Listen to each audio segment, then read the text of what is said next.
Okay,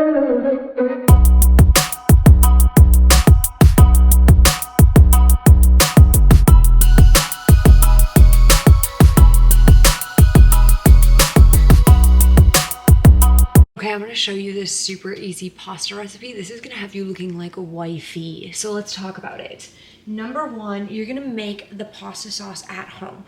I've never actually made it this way. It's kind of like one of those things that only requires 5 ingredients. So I'm always switching it up a little. Like whatever I have on hand, that's what we're using. So I have 2 different versions. I want this to be like a good protein packed meal.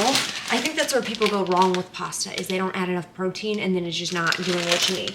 So I have 2 different kinds of gluten-free pasta here. This one's just a regular gluten-free. It's just fusilli. That's what I thought would be good. But this one's a red lentil.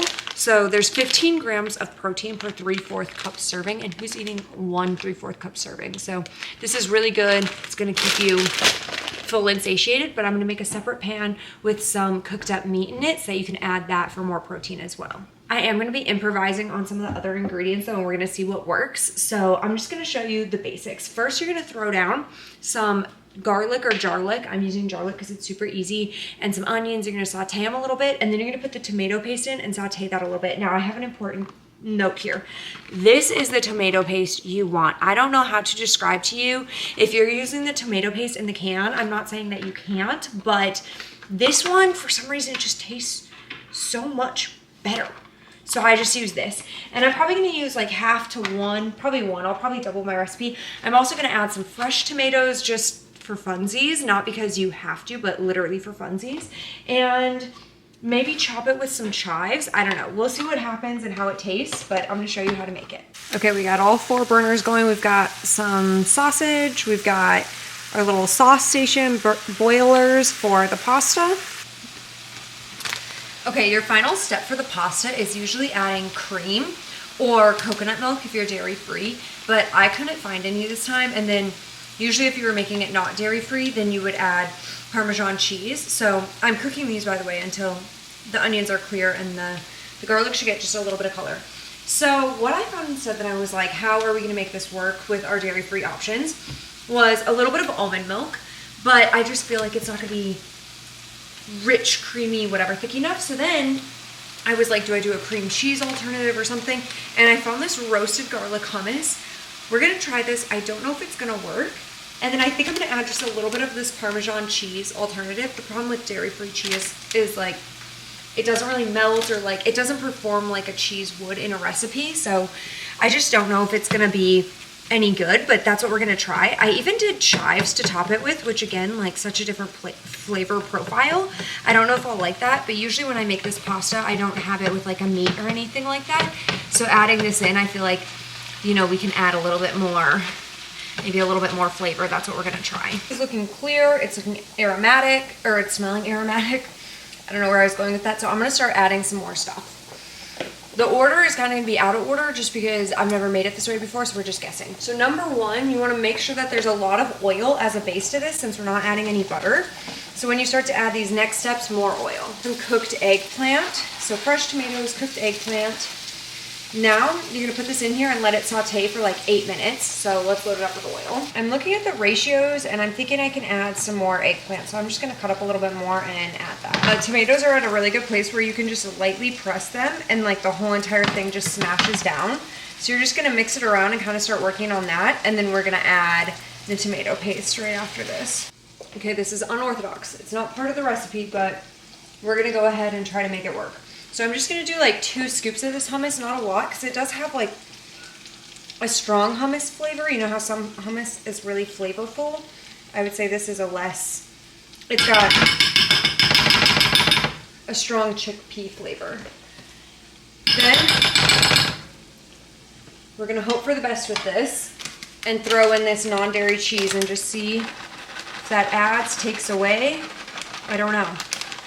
A lot of times I just go cheeseless, so we'll see if this also adds more of a salty element, because right now it definitely needs salt, but I just didn't want to, I just wanted to decide when we were adding things. I just want to make sure this doesn't have too much of like a, or actually I kind of want to get these to incorporate first, and then once I think that we're done heating and incorporating, then I'll add the almond milk. Okay, I put a little bit of everything in my bowl so I can try it and give you a review. And then I topped it with the chives, which I want to see if that's good or no.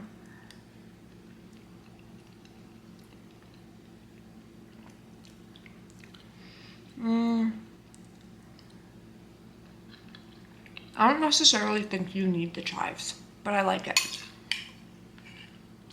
And that's our pasta. Let's shake and bake it. Let's make some breakfast. First, let's feed the dog. I got him some new stuff yesterday, so I want to show it to you. Or I guess let's just check it out and see how it is. Okay, so this is plaque off powder. I scanned it with the Yuka app, said it was fine, but I think you just mix this in their water. Okay, no, I think we can mix it in their food. Okay, I already have dry food in here, so I'll just take that out. I'm interested to see, I don't really know, let's see, is this beef or what? Yeah, this is chicken based, which he does fine on this. I will say when he was a puppy, he had tear stains, but now as he's older and when he's not on flea medication, he doesn't have tear stains. So I got chicken and beef, and then they said that you can like heat up bone broth too and put that over it, but I don't like when he eats any like liquids that are flavored because it gets in his white beard, and one, it stains it, but two, it smells like fresh food. So last night I gave him like a little chewy stick that's supposed to help with his teeth. And then I got this enzymatic brushless oral care. So you just drop it on their teeth. And I want to try that. So these are frozen. She said they take like no time at all to defrost. So I think I'm just going to put them in there frozen and then see if he'll eat them that way.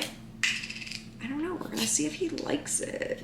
I didn't know what it was going to look like, but I guess I just didn't think it was going to look like this. It smells kind of like kelp, to be honest with you. Look at the little scoop. Okay, the teeny tiniest little scoop ever. And he's just a little guy. Let's mix it around. I feel like, yeah, I don't know. We'll see if that helps. Okay. Because apparently you're supposed to be brushing their teeth every day. So I'm going to start to try to implement these things and see if they make a difference. And then we'll amp it up if we need to. But definitely after 1 year, he needs like a full sedated teeth cleaning because they only do sedated, even though he'd be just fine awake. And I just don't want to do that every year. So I'm trying to find like more preventative methods. So let's see if he likes the food.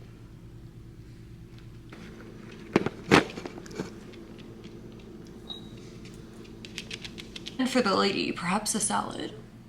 Perhaps not.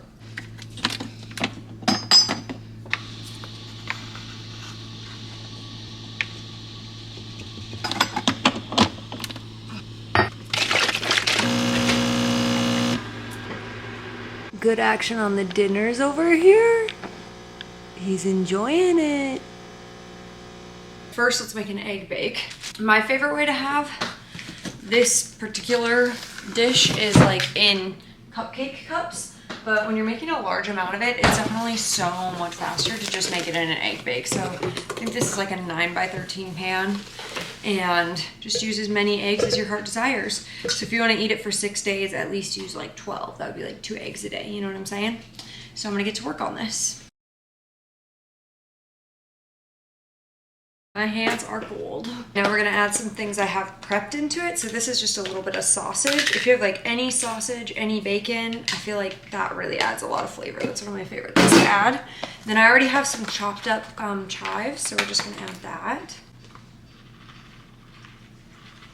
A little bit of celery, just because this came in a pack. And then some onion, fresh onion. This is just white onion, but it doesn't really matter.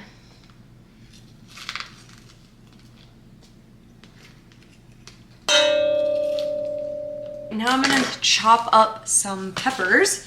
These are fresh peppers from the garden. Like, look at this gorgeous garden pepper. We got little snackers.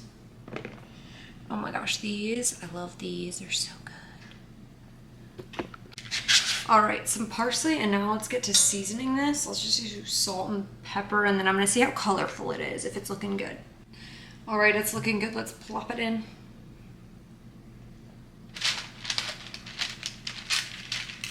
I think bake for like 30 minutes or something like that at 350. I kind of just eyeball it. Okay, so now we're gonna make a ginger bug. So we're just gonna grate up. I'm gonna use like a little mandolin for this.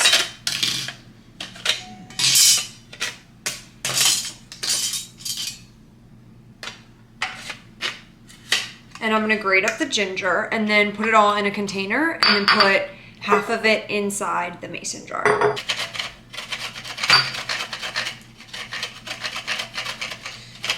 Okay, so we're gonna add like a tablespoon or so of sugar. And I'm just gonna eyeball it. This does not need to be perfect. And same with the ginger, and then maybe like a cup of water. And then put a loose cap over it and let it sit for like 3 days until it's bubbling. And you might have to like burp it every day. And I'm gonna show you as it starts to become like an active fermented thing. All right, let's see if we can wake up the sourdough starter. So it's got this like, whatever, this stuff on the top, meaning that it's very, very hungry, which is a good sign that it should take to this. But I'm gonna pour that off. Okay, we're gonna pour this off. Okay, now we're gonna mix a little bit of flour in and a little bit of water. And this is gonna be our test sourdough, so I'm only gonna be using Bob's Red Mill 1-to-1 in the blue bag.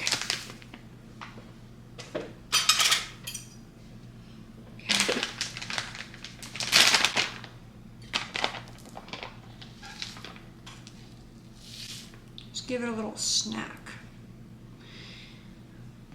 And then you want it to make almost like a pancake batter like consistency, but we're not measuring anything because I want this to be something realistic that I can keep up with, and measuring and all this is not that. So okay, we're gonna leave it and then see if we can get some action, like get it to raise to the top. So I'll just like plop this on here and then set it over here. And our little egg bake is done. So things are looking good now.